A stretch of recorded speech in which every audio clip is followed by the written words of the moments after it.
While probability now points to D.B. Cooper's death, without hard evidence, many people today still believe that he survived.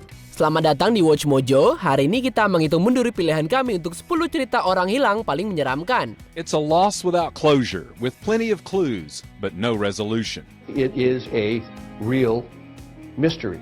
1 minute she's here, 1 minute she's not, and there's just so many theories. He had been claimed by the sea he knew and loved. Di daftar ini kita melihat cerita paling menakutkan dan paling aneh tentang orang yang hilang. Tapi kita menghindari kasus yang melibatkan anak di bawah umur dan juga bencana. Menurut kalian cerita manakah yang paling menarik? Beritahu kami di komen. Nomor 10, He Jiankui. November 2018, ahli biofisika Tiongkok ini masuk berita saat mengumumkan kalau ia akan menciptakan bayi manusia pertama yang diedit secara genetik. I understand my work will be controversial, but I believe family need this technology. Pernyataannya dikecam luas karena masalah etika yang serius dengan eksperimennya, sehingga penelitiannya disuspend dan juga dipecat dari SASTEC, lalu dia menghilang. He was last seen at the Human Genome Editing Conference in Hong Kong on Wednesday. The South China Morning Post reports that the researcher's employer is dismissing claims he was detained. Di bulan Desember, dia dilaporkan bahwa dia diasingkan di sebuah apartemen yang dijaga. Lalu diumumkan bahwa Jiankui telah dijatuhi hukuman 3 tahun penjara, tapi masih ada pertanyaan yang belum terjawab mengenai keberadaannya. It's game over for He Jiankui, who thought he could tweak life and get away with it. Nomor 9, Lawrence Spearer. Pada 2011, Lawrence Spearer berumur 20 tahun kuliah di Indiana University mempelajari merchandising.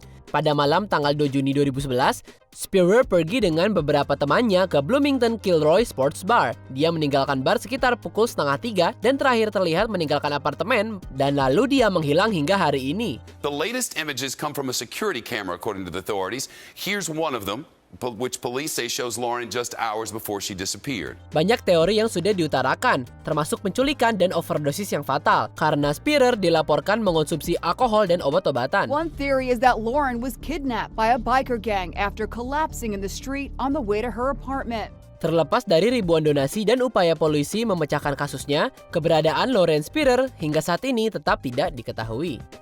I really just would like to hear this is where you can find your daughter. It's the not knowing what happened to her, where she might be, or, it's unbearable. Nomor 8, Lars Mittank.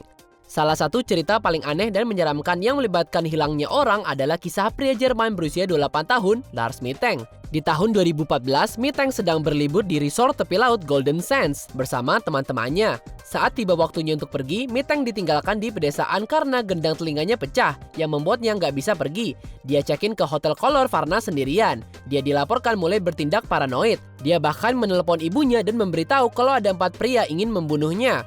Terakhir kali seorang melihat Mittank, dia berlari melalui Bandara Varna dengan ketakutan, melompati pagar dan melarikan diri ke hutan terdekat. Dia nggak terlihat lagi sejak saat itu. Keberadaannya saat ini tetap tidak diketahui.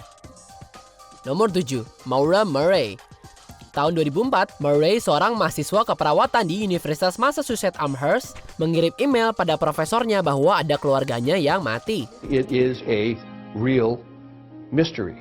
1 minute she's here, 1 minute she's not, and there's just so many theories. Tapi orang tuanya menyatakan kalau kematian seperti itu tidak terjadi. Maura melihat ke hotel-hotel di Vermont, mengisi mobilnya dengan pakaian dan perlengkapan mandi, dan mengemas barang-barangnya ke dalam kotak. Setelah meninggalkan kampus, dia membeli alkohol dan menarik duit dari ATM.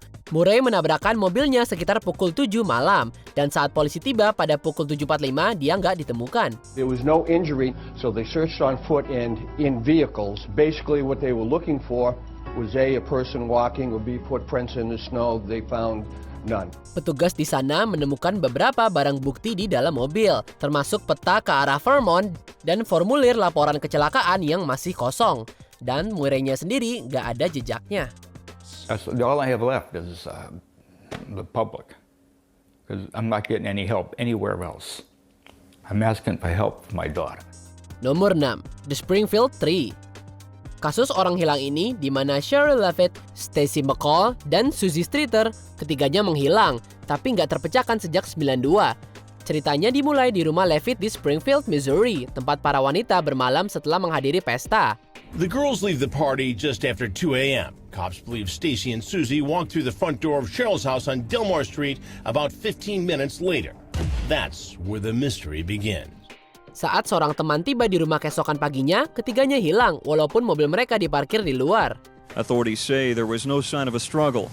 In fact, the front door was unlocked, the TV was on, their clothes were still there, their purses and personal items untouched. Temannya menemukan lampu teras yang rusak dan dia dilaporkan menerima panggilan telepon yang gak senonoh saat berada di sana. Anjing Levitt juga terlihat takut. Lalu saat ibu McCall datang untuk menyelidiki, dia menemukan kutipan pesan aneh di mesin penjawab. Tapi pesan ini terhapus secara nggak sengaja. It was a brief call and the person didn't identify themselves. It was a male voice that made sexual innuendos and she hung up and immediately received a second call with also making sexual overtones. Sayangnya tempat kejadian terkontaminasi parah sehingga mencegah adanya penyelidikan yang baik. But until then, these families will continue to live one day at a time, hoping for the best, but knowing the worst could be just around the corner. Nomor 5, Rebecca Corriam. Saat wanita Inggris berusia 24 tahun ini menghilang pada tahun 2011, dia bekerja di kapal pesiar Disney Wonder. The ship set sail from Los Angeles on Sunday, March the 22nd for the Mexican Riviera. The alarm was raised last Tuesday when she failed to turn up for her shift. The following day, the vessel docked in Puerto Vallarta, and the Mexican Navy and US Coast Guard were deployed to search the seas. Corriam terakhir terlihat di rekaman CCTV, mengobrol dengan seseorang di telepon internal kapal jam 5:30 pagi. Dia memakai baju ekstra besar dan kelihatan tertekan oleh panggilan itu. Dia menutup telepon, pergi dan gak pernah terlihat lagi. Penyelidik percaya kalau Corriam jatuh ke laut, tapi gimana dia bisa jatuh ke laut masih jadi misteri. Ada yang percaya dia melompat, ada juga yang percaya dia didorong orang, dan orang tuanya percaya kalau dia terlempar ke laut. Very little information comes back to us as to what investigations found out, and that's the frustrating side that we face really, and that's partially because of the problems of where the ship was registered. Penyelidikan yang resmi sudah menerima banyak kritik. Dan Disney Wonder bahkan dituduh menutupi kematiannya. Just don't know what happened to her, do we? That's the worst. Nomor 4, Zap Quinn. It's a loss without closure, with plenty of clues, but no resolution. Di tahun 2000, Zap Quinn yang berusia 18 tahun bertemu dengan temannya Robert Owens. Tapi setelah Quinn melihat pagernya, dia kelihatan panik dan diduga pergi dengan mobilnya. 2 hari kemudian, setelah dirawat di rumah sakit karena luka-luka, Owen menggantikan Quinn di pekerjaannya. It's very complex, as you've reported on. Mr. Owens was a person of interest in the Quinn disappearance from 2000, and those kind of things do make the case. It does make the case much more complicated. 4 hari setelahnya, mobil Quinn ditemukan terbengkalai dengan gambar lipstik aneh di kaca belakang dan seekor anak anjing yang terjebak di dalam mobilnya.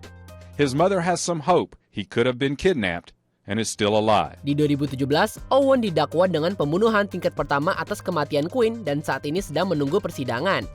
Dia juga menjalani hukuman penjara seumur hidup karena mengakhiri kehidupan Christy Schoen dari Food Network dan suaminya J.T. Cott di tahun 2015. We're able to bring Jason Owens to justice. He's removed from society. He's going to die in the custody of the state of North Carolina.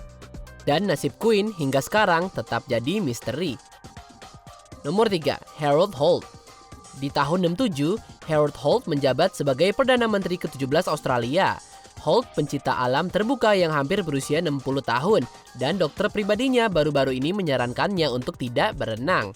Pada sore hari tanggal 17 Desember, Holt pergi berenang di pantai Sheffield, Australia, walaupun airnya sedang deras. Dia sangat cepat tersapu ke laut dan pencarian besar-besaran dilakukan di daerah tersebut. Rescuers trundled their way to the search scene from surrounding communities. Police and military divers deployed to Cheviot Beach by helicopter. Crowds silently lined the roadway. Meskipun upaya terbaik negaranya, nggak ada yang bisa menemukan jejak Holt. Penyelidikan pemerintah nggak pernah diluncurkan karena keinginan keluarga Holt. Detail ini dan diantara faktor-faktor lain melahirkan banyak teori konspirasi. In Washington, where Secret Service men keep the president under strict surveillance, they were surprised that a prime minister could be allowed to swim without being closely watched. Terlepas dari klaim yang bertentangan, keputusan resmi menyatakan kalau Holt meninggal karena tenggelam. He had been claimed by the sea he knew and loved. Nomor 2, D.B. Cooper. Cerita D.B. Cooper adalah salah satu misteri paling terkenal yang belum terpecahkan sepanjang masa. Kisah yang melibatkan hijack pesawat, pelarian sinematik, dan hasil yang ambigu. The identity of D.B. Cooper has been a mystery since November 24, 1971, when a man calling himself Dan Cooper hijacked and threatened to blow up a passenger jet flying from Portland to Seattle. Cooper adalah nama samaran seorang pria yang membajak Boeing 727 di tahun 71 dan meminta $200.000 sebagai tebusan. Setelah mendapatkan uang, Cooper membuka pintu di tengah penerbangan dan melompat keluar ke malam yang dingin dan gak pernah terlihat lagi. Police believe he left the 727 in the flatlands of Oregon or Washington, but they are still looking in 4 states, even around the airport.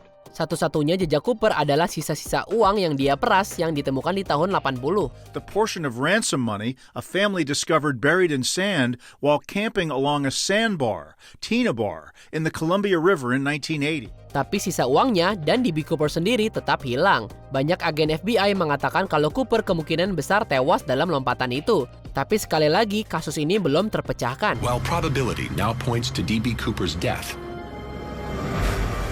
without hard evidence, many people today still believe that he survived. Sebelum kita lanjutkan, jangan lupa untuk subscribe dan tekan tombol bel untuk dapatkan notifikasi tentang video kami. Kamu punya pilihan untuk menerima notifikasi di semua video kami. Kalau kalian menggunakan handphone, jangan lupa ke pengaturan dan aktifkan notifikasi. Nomor 1. Amelia Earhart. Jika ada satu cerita yang belum terpecahkan yang lebih populer daripada D.B. Cooper adalah Amelia Earhart. Earhart adalah seorang pilot yang terkenal dan juga wanita pertama yang terbang di atas Atlantik. The magnificent thing about Amelia is that in the eyes of the world, she never died. Her fear never witnessed, her failure never recorded. Di tahun 37, dia dan navigator Fred Noonan mencoba mengelilingi dunia, tapi mereka menghilang di Pasifik, di dekat Hawaii, dan gak pernah terdengar lagi kabarnya. This grainy film records the last time Amelia Earhart and Fred Noonan are ever seen alive. Teori yang gak terhitung jumlahnya telah disampaikan mengenai nasib akhir mereka, tapi nggak ada konsensusnya. Not a trace of wreckage was found floating. There was no mayday call. There was no distress call. For 70 years, investigators have been trying to solve the Earhart enigma. Kemungkinan Earhart dan Noonan kehabisan bahan bakar dan jatuh ke Pasifik saat putus asa mencari Pulau Howland. Itu jawaban yang membosankan tapi paling realistis. Apa kamu setuju dengan pilihan kami? Lihat video terbaru lainnya dari Watch Mojo Indonesia. Pastikan untuk subscribe dan nyalakan bel untuk dapatkan notifikasi dari video terbaru kami.